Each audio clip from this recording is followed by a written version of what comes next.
doorashada xildhibaanada aqalka hoose ayaa maanta mar kale ka bilaabatay magaalada Jowhar ee xarunta dowlad goboleedka Hirshabelle waxaana maanta la doortay 5 xildhibaan oo ay ka mid ahaayeen xildhibaan Goodax Barre, xildhibaanad Muna Xasan Shibis, xildhibaan Ceymo iyo 2 xildhibaan oo kale.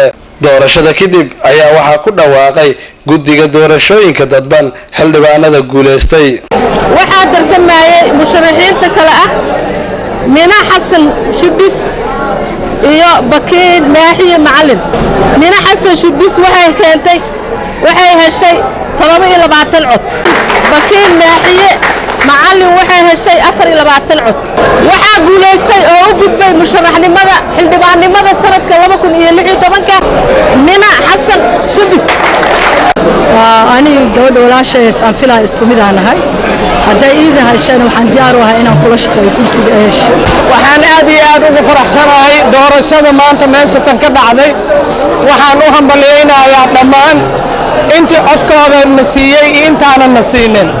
waxaan mahad gaar u soo jeedinaa walaashay Bakiin Maaxi oo aan maanta ku tartanay kursigan. ayadana waxaan leeyahay hambalyo way dadaashay.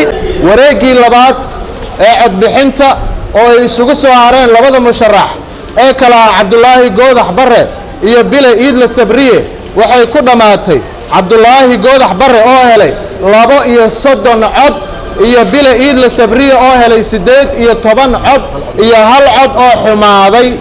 waxaa sidaa daraaddeed doorashada qolkan ku guuleystay Cabdulaahi Goodax Barre. waxaan halkan ka cadeynayaa halkii kale ee ku guuleystay doorashada inaan soo dhaweynayo. doorashadaas waxay haysiin oo transparency ah.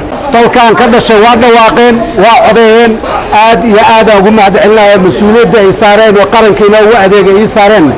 insha Allah waa ka soo dhalaal doona dhammaantiin qof ii codeeyo qof aan ii codeynba wakiila idii ahay waan idii adeegaya saasaa ballan noo ah.